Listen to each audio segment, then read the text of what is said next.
Hello, and thanks for tuning in. I'm Michael Weisenberg with the Irvin Department of Rare Books and Special Collections at the University of South Carolina. We're happy that you're joining us for this night's event, this live online event with the Mark Catesby Center. We're going to showcase some of the people and some of the materials that we have here at the university. And for tonight's program, some of the members of the Catesby Center are going to be talking about what they do and why Catesby matters. Afterwards, we'll have a live Q&A in which we'll be able to talk a little bit and chat in the comment section. And the university is home to the Catesby Center here, and we have excellent holdings in the libraries in natural history and the history of science. And Mark Catesby's works were among the earliest books of this topic bought when for the antebellum library. I want to take a moment to thank some of the lead financial contributors. We have Charles Inginger Bolsheimer, Mr. John Lupton and the Pathfinder Foundation, Mrs. W. Leigh Thompson Jr., Mr. Hardy Eschbau and the Elizabeth W. Harrison Foundation, John and Mary Campbell, and Linda Lear. And without further ado, we'll proceed. I hope you enjoy tonight's programming, and I look forward to seeing you in the Q&A later.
Hi, I'm Michael Weisenberg, the Irvin Department of Rare Books and Special Collections at the University of South Carolina. Tonight we're going to be talking about Mark Catesby and the Catesby Center. Throughout the program, you're going to be hearing from a variety of our specialists and affiliated faculty, such as Rudy Manke, Herrick Brown, David Elliott, Kendall Hallberg, and there'll be a closing from Tom McNally, Dean of the Libraries. I want to talk a little bit about who Catesby was and why he's important, and why the Catesby Center does what it does to sort of preserve his memory and how it relates to the university. So Mark Catesby was an artist, a naturalist, a scientist, and we don't really know a whole lot about his early life, but he comes onto the scene around 1712. It's at the age of 29, thereabouts, when he first comes to the New World, to the Americas, what was then the British colony of Virginia. He's escorting his sister and some of his other family members, and he stays in the colonies till about 1719. And while he's there, he's collecting specimens, he's doing botanical drawings, he's corresponding with people back in England. He goes back to Britain, and then comes for a second, longer sojourn in 1722. And it's during this time that he's explicitly exploring the Carolinas, Florida, and the Bahama Islands in order to produce what will be his life's work, the natural history that we see here. It's a 2-volume work. And what I find really fascinating about this is the book production, the historical object that is the work itself, because this is the thing that allows us to know who Catesby was and to remember all of the things that he's done. It's published in 2 different languages, French and English. This tells us something about Catesby's idea of an audience. He's thinking about a pan-European audience. He's trying to reach a lot of different people at the time. And perhaps what most people think about when they think about Catesby are the illustrations, the plates themselves. They're superlative for the period, and it's of a revolutionary style when it comes to natural history illustrations. This is unusual for science in the period.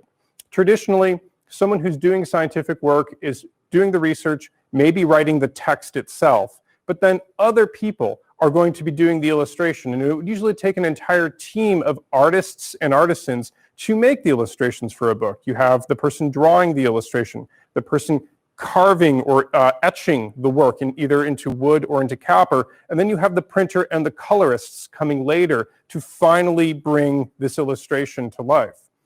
Catesby's unique insofar as he has a hand in almost every single aspect of book production. So not only is he writing the text and is involved with its publication, not only is he drawing and painting the source material for his illustrations, but he actually learned how to etch. So he's producing the copper plates to make these, and then he is hand coloring the work himself. In other words, what we're seeing here when we look at the natural history is the work of one sort of mind, one genius who is trying to capture what he saw in the field and translate it into a medium that is going to make sense for a European audience. Good evening. My name is David Elliott. I have the privilege of being the director of the Mark Catesby Center here at the University of South Carolina. Prior to that, I was executive director of the Catesby Commemorative Trust since its foundation in 2002. My first experience with Catesby was at the Middleton Place Museum in Charleston 25 years ago, when I saw in their museum this enormous book open to a picture of a large red bird.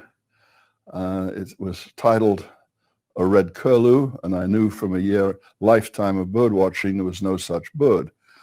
Later on, I learned it was a scarlet ibis, and this has in fact become my favorite Catesby etching. A few years later, I became involved with the production of a documentary film, a successful one on PBS, called The Curious Mr. Catesby. When that was behind us, I decided to develop a symposium celebrating Catesby's tercentennial in this country. We started in Richmond, Virginia, went on to Washington, D.C., and then brought it to South Carolina. And that led to the production of a book based on the writings of the outstanding speakers we'd had in the symposium. So that's the background of how I come to be with you this evening. A few comments about Catesby that might be of interest. He was almost unique in believing that complete illustration of natural history was essential to making it useful. He started the first volume of his book, The Natural History of Carolina, Florida, and the Bahama Islands, with 100 etchings of birds together with some plants. He was the first naturalist to put plants with an ecological connection to the birds together. He was interesting in some other ways as well. He, unlike Audubon, who 100 years later shot his birds and posed them and then went out to shoot everything he could see in sight, Catesby did not use dead birds except with a few occasions which he mentioned. He believed in painting living birds, which he was also new for that era because it gave a more lifelike image than his predecessors had provided. Other things that were unique included his discovery of a modern theory of bird migration. Until Catesby's time, it had been believed, as it had been since the days of Aristotle, that birds spent their winters at the bottom of ponds or in the trunks of hollow trees. He spent 3 nights on a boat off the island of Andros in the Bahamas and heard rice birds flying overhead, bobolinks. And he realized they were flying from the rice fields of Cuba, where the harvest had been completed, to South Carolina, where the rice was just becoming ripe. And he presented this as a theory to the Royal Society and was really the first person to come up with anything like this. Not perfect, but certainly a step ahead of the bottoms of ponds. One thing to realize about a naturalist exploring new areas, to them wilderness, is how little information they have to go on. Catesby, we know, had access to an ornithology, the first British ornithology written, published 50 years before. He had a copy of John Lawson's A New Voyage to Carolina, which had some useful information. He got some information from settlers, mostly inaccurate, and some from Indians with whom he traveled. Inevitably, he therefore made some mistakes. For example, he thought that a lot of the birds that he saw were the same species that he knew in England, and he listed them by the names he knew them, as he did with some other species. And over the last year, the Catesby Center has spent a lot of time identifying what these species actually were, and sometimes they were the same as he knew in England, but many times they were not. A final comment is that Catesby illustrated three magnificent illustrations: the ivory-billed woodpecker, Carolina parakeet, and the passenger pigeon. These were common in his day. Today they're extinct, and therein maybe lies a lesson for us today. All right, I'm Rudy Manke. I'm the naturalist in residence at the University of South Carolina. And I've always been fascinated with the lives of naturalists who were in this part of the world before I got here. They kept records, they kept notes, and they've shared them in a variety of ways. The first person to really do that well was John Lawson, who published in 1709 A New Voyage to Carolina. And he dealt with plants and animals a lot. The Native Americans that were here were dealt with a lot. But the second one that came is the one that really, I think, introduced American natural history to folks in Europe, because he was able to do what Lawson didn't do. He had color plates. He was a wonderful artist. And he came and stayed longer and did a powerful job that has affected people from that day all the way to this day. Naturalists are people who study the world of nature and marvel at it, and Mark Catesby was chief among them. And that ability, I wish I had it, to capture things with paint on paper is something extra special. And what I'm interested in talking about now, it's really mainly animals. Made some discoveries that were really pretty incredible. Some of them he has plates concerning. The one that I would be drawn to first is the one that's in front of me right now, and it is timber rattlesnake. It's an amazing animal. Now, rattlesnakes are only found in the Americas. So if you're in Europe, you've never seen a rattlesnake unless it's in a zoo. When you come here and you see the animal in the wild, you're amazed by what you see. Rattle on the end that's shaken and makes the sound. And the timber rattlesnake was the one that Mark Catesby was zeroing in on. And it's right here in front of me. And not only does he show you what it basically looked like, but he also shows the rattle, which is a rather intriguing thing. He didn't capture the sound, but he captured everything else. And it's segments, and it's that kind of like an accordion.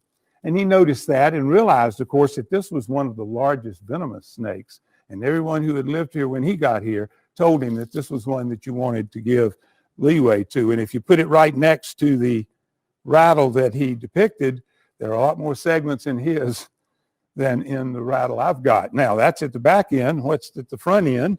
And he actually shows you a tooth, he calls it. We would call it a fang today, still attached to a little bone.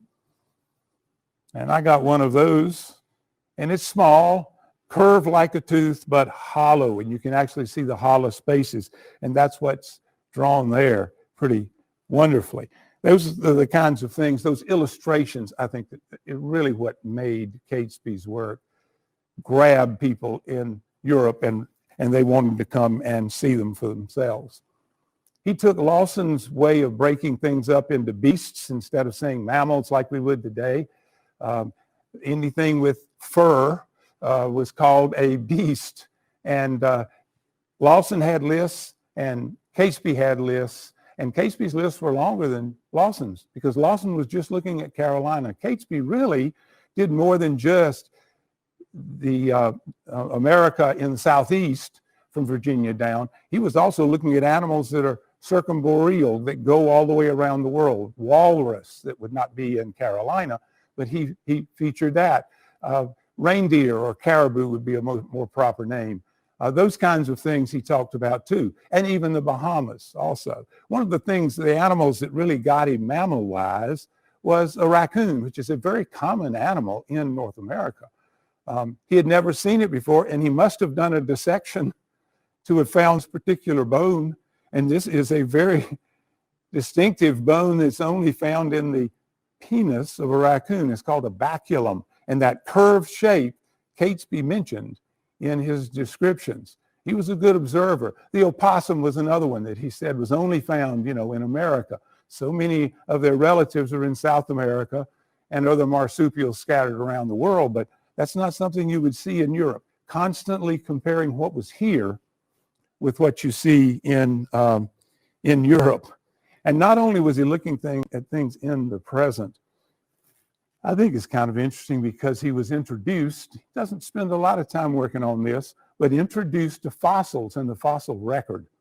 And one of the interesting sites that he refers to is a collection of fossils that were found along the Stono River in what is now South Carolina, then just Carolina. Everybody saw these big teeth with enamel plates going across it and wondered what in the world they were. None of the experts in the area could explain it, but the slaves that were working on the plantation doing the digging for those rice fields said, those are grinders of an elephant. And they were absolutely right. Who else would have ever expected elephants in this part of the world? But they were here in the past. Talked about fossils a little bit, change over time a little bit, which is something that I really enjoy. Not only now do you have beasts, mainly mammals, you also have fish, but the classification system wasn't very precise then. So he included whales with fish. We know better now, but again, fins on all of them. That's kind of interesting. Some of Catesby's stories about the fish were very much like Lawson's, but he's expanded on them a little bit more. Interesting kind of thing. I think it's always good the second time the story is told that maybe you can add a little bit here and there. My biggest challenge was trying to figure out what the insects were. Because in Lawson's day, you put snakes in with insects. And in Catesby's day, the list of insects, thank goodness, was more like you would expect them to be. Animals without a backbone. I got a lot of them. Adderbolt, I'd never heard of it. That's the English word for dragonflies. Woodlouse, we call them roly-poly bugs or pill bugs.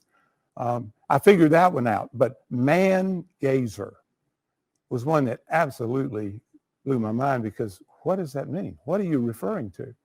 And someone suggested maybe you ought to look at not just the English list. Catesby, had English on one side of the page and French on the other. And I'm no good with languages other than English. I stumble in English even. But when I looked at the French, and we can look at it, it's right here. It is publication. Basically, la prie Dieu, pray to God. Now, what insect comes to mind? The praying mantis. And it just so happens that the common praying mantis then, and still to this day, the native one, is about this long, and it's called now the Carolina mantis. And it's the state insect of the state of South Carolina. I love to look back at the past, see the way the world was then, and it's captured so beautifully. See the way the world is today, how it's changed, and maybe that helps us predict what's coming in the future. Hi, I'm Herrick Brown. I'm the curator of the A.C. Moore Herbarium here at the University of South Carolina, where we curate the largest collection of scientifically prepared dried plant specimens in South Carolina. I'm here to tell you about the botanical aspects of Mark Catesby's natural history. And I'd like to start with his sort of broad brush approach to giving the readers a background on the natural history of South Carolina, which he does in the account. And that's sort of at the beginning of volume 1. And he goes through and talks about things such as the air of Carolina. And by that, he means the climate. And obviously, that plays an important role in how plants grow. And then he goes and talks about the soils of Carolina. And if we think about plants, they always have roots in the soil. So the roots are always closely related to soil types and how they get the nutrients out of there. And that can affect what sorts of habitats Catesby experienced when he traveled through Carolina. And then he goes on to talk about the water of South Carolina, and then eventually starts going into agricultural crops, where he gives some dedicated detail to various plants that we're probably more familiar with, like rice and strawberries, plums, and other such things like that. But one of the things that I found interesting about the role plants play in the natural history is that they really kind of are more of a supporting actor in this play. They are largely portrayed as perches for birds in this first volume, and you don't really see them coming into center stage until much later. Turn these pages to show you what I'm talking about. So here we have a depiction of a mockingbird and a flowering dogwood. The interesting thing about this is that Catesby saw one specimen of a flowering dogwood, and I think many of our viewers, like you, may have seen flowering dogwoods that had pink blossoms growing in folks' yards around town. Those are cultivated now, but they all originated with one wild mutation, and Catesby was fortunate enough to see that and gives us a depiction of it here. Still, however, even in the text, you can see that he gives priority to the animals, and lower down, only later does he treat or give you a text-based treatment of the plants that he's depicting. Another interesting thing about the way Catesby portrays the plants is something that we wouldn't really see in nature. Obviously, to have a fruit, you have to have a flower first. And usually by the time most plants have borne fruit, the flowers are all gone. Here you can see the plant in flower and the fruit. And this gives us a sense of timing when Catesby actually observed this plant. So he must have been there for a number of months throughout the growing season to see the plant in flower and in fruit. And here's another example that I like, because not only is it a gorgeous bird that he's depicting here, but it's also one of our most gorgeous native trees, the loblolly bay. My personal studies involved this plant. And still, you can see he's consistent in portraying the animal first, and then later on gives us a treatment for the plant species that he's talking about. He also gives some reference to where he's seen this plant in print before. Here he's referencing Plukenet in a book entitled Almathium Botanicum. And Catesby saying that, hey, look, this guy saw it before me, and I'm here drawing it for you to see and giving it a much better representation than Plukenet could ever do. As Catesby was working on this masterpiece, he obviously learned more skills in the trade of etching and engraving. And there's a sudden shift in Volume 2. Most of Volume 2 starts out with depictions of fish and maybe a few reptiles that are also still kind of center stage, with a plant kind of oddly placed in the background. But when he comes to the magnolia, and this is the southern magnolia, or bull bay, he dedicates a full page only to the plant itself, both in the image and in the text. And from this point forward, you see that transition where plants start taking more and more of a central role in his work. If I flip over a few pages here, we can see he's still giving animals, in this case an amphibian, this is a bullfrog, actually named after Catesby, still gives priority to the animal, and then the plant takes second place. But eventually we see that Catesby is looking at insects. And then sometimes plants and insects have very close working relationships where the larvae feed on a specific species of plant only. And here he's showing us something that's related to oranges, actually, and a giant swallowtail. And in this case, the plant has taken priority. So he gives us the treatment for the plant first, and then the insect comes afterwards. So I think that's just sort of an interesting way that he's ordered things. I don't know if it's necessarily based on some sort of scientific thought at the time, but he's obviously trying to keep that sort of order consistent throughout the work.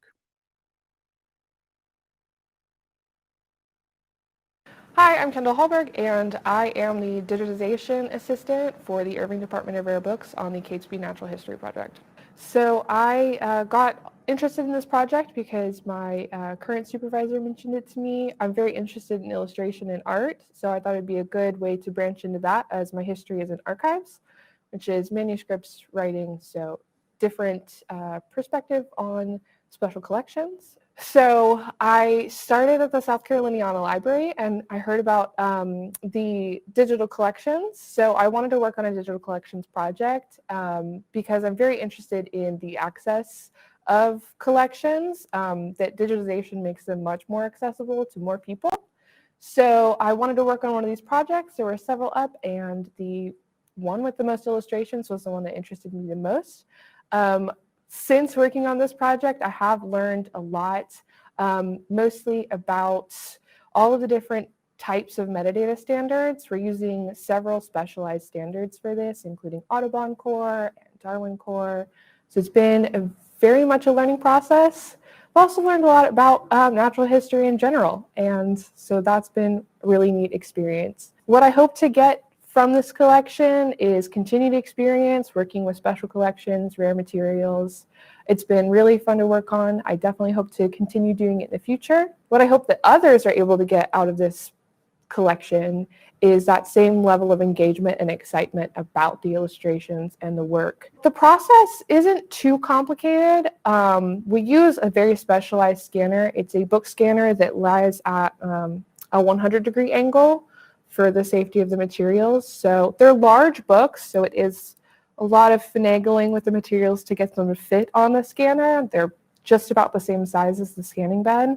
So I put them on there. It is a DSLR tethered technology, so it's actually 2 cameras that take simultaneous images of the book, and then it's pretty much post-processing from there, and then lots and lots and lots of metadata, which is an intense process simply because we're using a lot of scientific information, which we're going to the experts on that, getting all that data so that we have a much more information attached to the metadata so that you don't have to go to a secondary source. His illustrations are pretty incredible because they're so accurate that any school child would be able to look at one of these images and look in their own backyard and see what Catesby saw. So I think it gives this kind of string through time that you can easily follow and humanizes the whole experience of natural history. So I think that school children would be able to connect with, and anybody would be able to connect with these images because they're so true to our experience of them. My name is Tom McNally. I'm the Dean of Libraries, and I want to thank you for joining us tonight as we celebrate the life and legacy of Mark Catesby.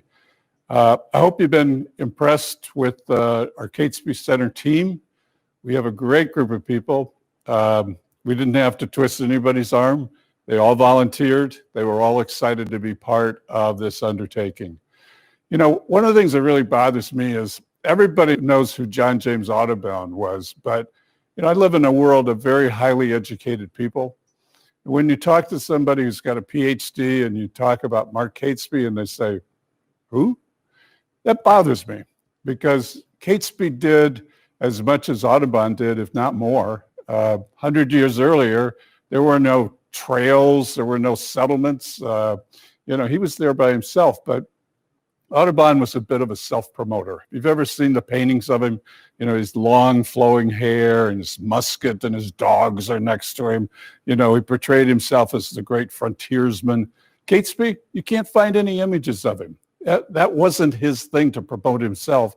He was all about painting the birds and the things that he saw in the New World so that he could share those images back in Europe. So one of the challenges that we really have to deal with in the Catesby Center is to make Mark Catesby a household name.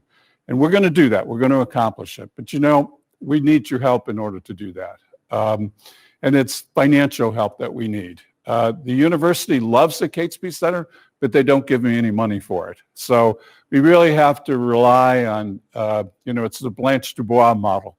We have to rely on the kindness of strangers in order to help us do what we're trying to do. But we're going to do it. And so if you're the kind of individual who really gets excited about Mark Catesby and what he did, if you have the capacity to help us, it would mean so much to us. A lot of organizations, if you give them $1, they're going to spend 80 cents of that dollar on administrative costs. Not us. If you give us $1, that dollar goes to the Catesby Center. So if you're excited about Mark Catesby and you have the capacity to help us, it would mean everything to us. Thank you very much.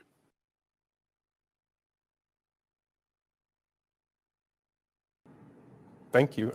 So thanks for joining us tonight. We hope you really enjoyed it. And if you did like the programming, we'd encourage you to consider giving a donation to help us reach our goal. You can find the giving link in the chat as well as in the description below. But we're going to keep the lines open for a little bit longer. There will be an opportunity for some Q&A, and feel free also to chat amongst yourselves in the comment in the chat box to encourage some conviviality and conversations about Catesby.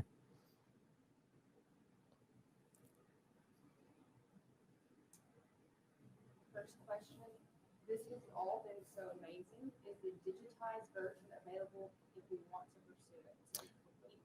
Yeah, so the first question has, I want to thank you for enjoying the program. And the question was about the digitization process and if the digital objects are available to see. Right now, we have sort of a teaser exhibit. We have a digital exhibit, and we can share that link out when we email people a little bit later in a follow-up. So there's sort of a preview exhibit. It's really meant to show highlights of what's been digitized so far and to contextualize Catesby and his work and the world he existed in. Once the digitization process is complete and once we have completed writing the metadata for the objects, there will be a full digital collection available online, and that will be available in the very near future, we're hoping. And thank you for the questions.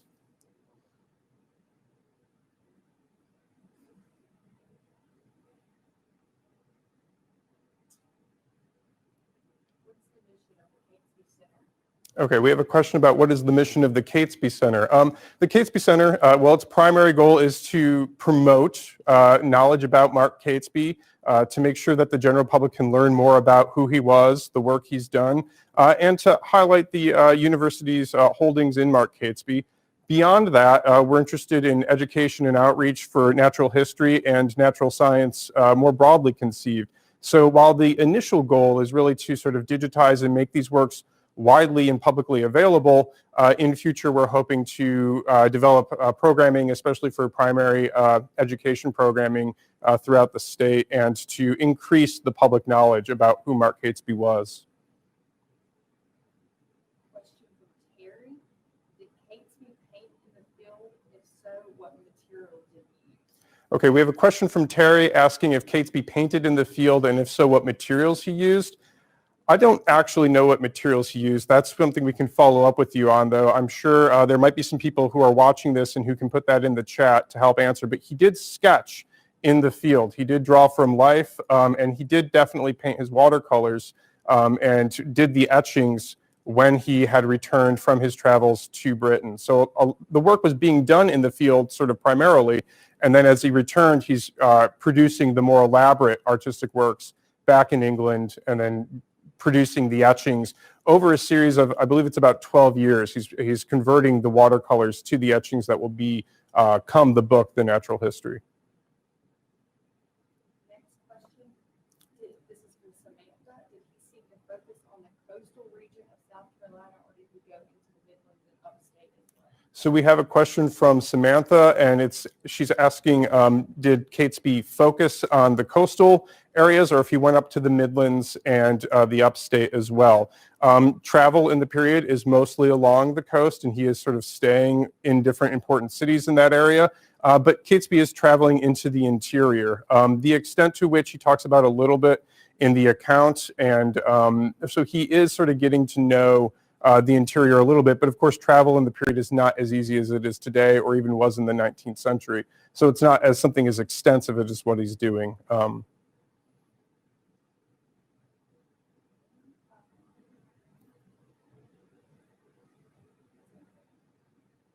This is from Chilton. How did the University of South Carolina become the Catesby Center and not another institution?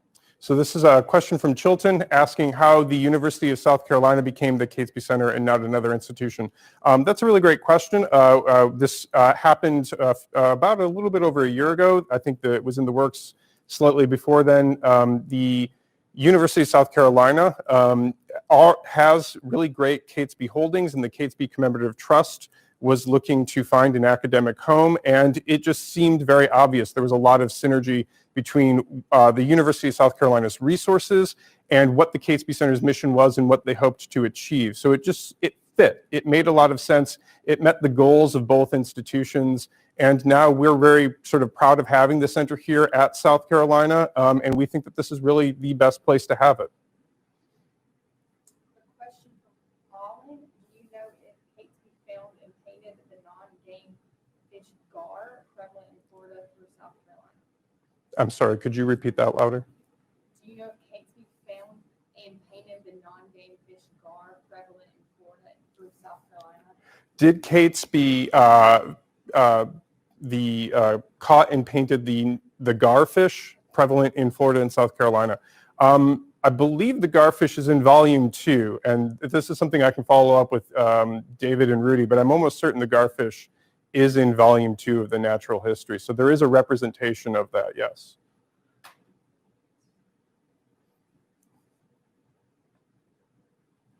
This is from Charles.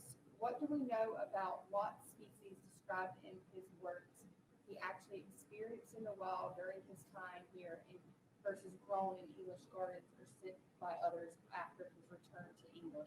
Okay, this is a question from Charles asking about the differences between the species that Catesby experienced firsthand in the New World versus what he was experiencing later when he returned to England, either things that were sent over later or things he would have been exposed to in Great Britain.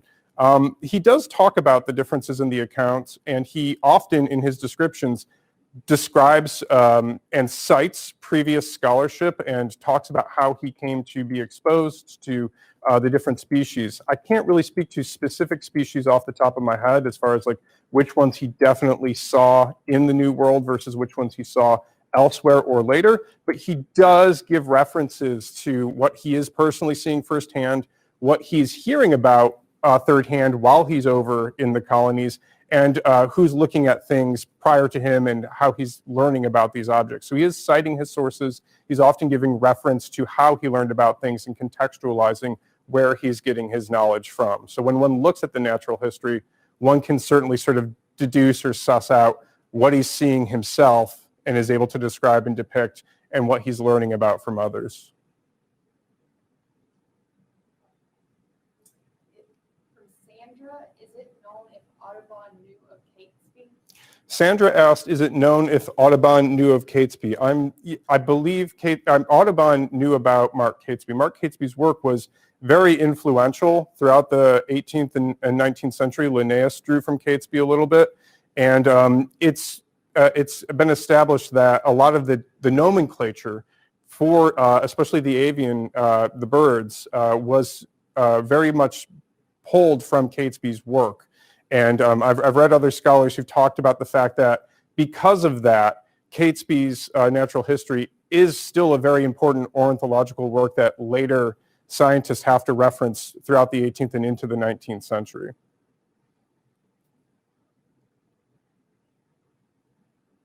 Okay.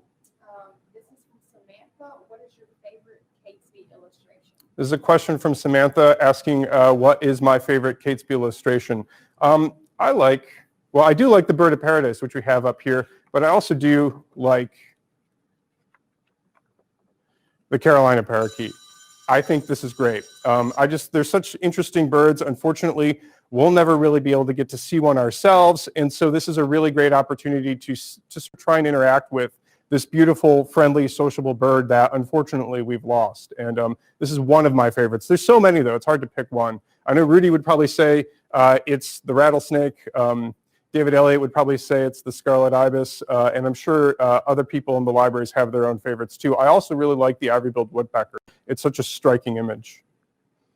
This question is from Ted. Do you have Catesby original drawings and sketches from which the engravings were made? This is a question from Ted asking if we have the original drawings and sketches of Catesby's from which the engravings were made. We do not here at South Carolina. We have many different editions and copies of the engravings. The watercolors are mostly still in Great Britain and at the Royal Library. And there are, I think, a few sketches here and there that people have in some of the manuscript correspondence with Catesby, but the bulk of the actual original sketches and watercolors are in England. This is from Charles. I think it's very similar to the question that was just asked. Can you speak to the specific Catesby assets you have there at the university in terms of various editions of the natural history, his tortoise, etc., and their prevalence? Okay, so this is a question from Charles asking about the different editions we have at the University of South Carolina of the natural history, the hortus, and what some of their provenance is.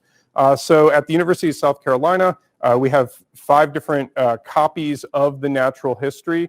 We have a first edition, which is the Gibbs-Robinson copy of Catesby, which is the first volume of which is in front of me right now. We have copies of the second edition, as well as the third edition. So we have multiple copies representing the 3 major editions of the natural history. We also have 2 copies of the hortus, and the title pages for both of our copies of the hortus are of the second edition. Beyond that, there are some many different sort of plates of and prints of the work that really span a variety of different editions. And having these individual prints are really great for teaching purposes because we can sort of show students how to identify which plate comes from which edition and what to look for in the differences as far as that's concerned. Other provenance, one of our third editions was from the Claudia Phelps collection, which is a very large botanical collection that we have in the Irvin department. A couple of the second editions came from we believe one of the South Caroliniana ones was McKissick's, and one is definitely from the Kendall collection. One of the hortuses also came from Claudia Phelps as well. So they've come to the university in sort of different, as forms of different gifts and from different sort of collectors and lovers of natural history, collectors and lovers of botanical gardens and gardening and other types of sort of natural history or science collectors. People who collect in natural history and science. One more question to wrap it up. From Ed, what do you think Catesby would think of Granger McCoy's Carolina parakeet and other bird sculptures? Ed, I'm sorry, I don't know how well I'm going to be able to answer this question. You're asking what we think Catesby would, what Catesby's impression would be of Granger McCoy's sculptures of the Carolina parakeet and other regional flora and fauna. I'm going to have to admit my ignorance here and say I'm not familiar with that sculpture, so I'm not sure. But I think it's safe to say that anything that's promoting an understanding of wildlife and a love of the natural world is something Catesby would have been a fan of. So.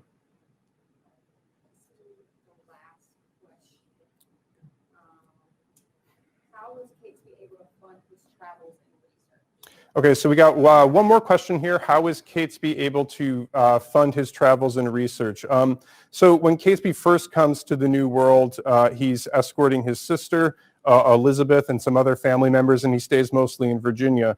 But he comes back a second time, and this time he's getting support from members of the Royal Society and a few other peoples who are helping to fund some aspects of his travels. And he seems maybe to have also funded his own way to the Bahamas.